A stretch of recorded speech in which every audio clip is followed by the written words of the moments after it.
The interview began with a question answered by the author of Hunter x Hunter about how he planned his story when it first started.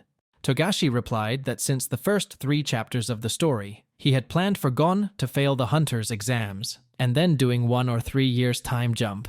But his editors rejected this scenario. As for the content of the Hunter exam, those tests, Togashi, as usual, loves and enjoys not knowing what will happen. He stated that he planned what would happen with these tests in the last minutes. He also had a previous statement similar to this, when he said that he preferred his characters to move according to their own will. This is Togashi's usual style, as he likes to explore and challenge characters with the hardships of his world, which makes him himself enjoy a situation where he does not know what will happen.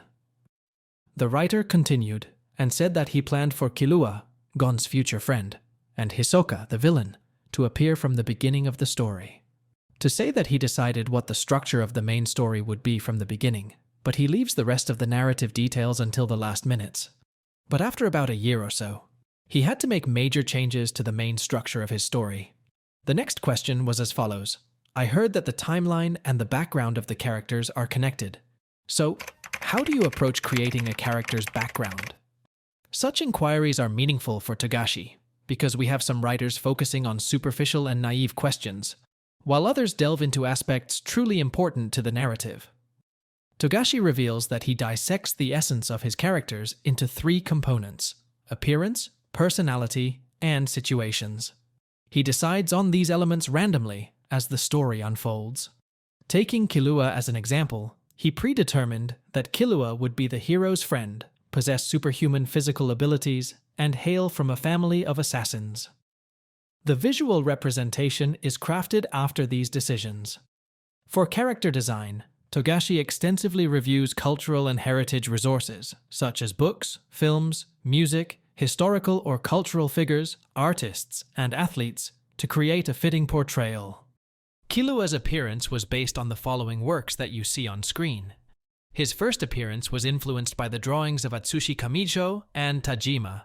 Here is the humility of the real manga writers, apart from the crying of some fans about a writer stealing from so-and-so.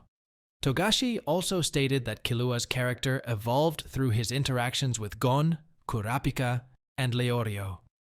He emphasizes that the character's development is heavily influenced by the specific situations they encounter. For instance, even a highly moral individual may alter their morals in response to certain situations or circumstances. And in order to avoid infusing his personal inclinations and judgments into the narrative, the writer crafted a set of values, beliefs, behavioral tendencies, hobbies, and preferences for the characters that differ from his own, especially with Gon. The writer's evolving age has also influenced the situations and contexts he employs to shape the characters. His interests shifted from exciting works of fiction in his younger years to a current emphasis on history and realistic elements as he matured. Personally, one of the aspects I admire about Togashi is his commitment to evolving his writing style and making changes without hesitation if he finds something not appropriate for the story.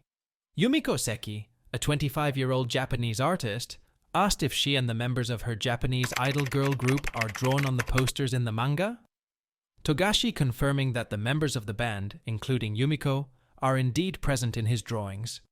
He rewards himself by drawing things like this, and he loves this band. Then the next question was about, when did he know Yumiko liked Hunter? He read this thing on their blog, and it is known that she owns a complete collection of Hunter manga volumes. Moving on to one of the most important questions, Togashi was asked about his favorite nen ability. He expressed liking the ability of Kacho without you, inspired by Takahiro, who choreographed several Japanese girl groups.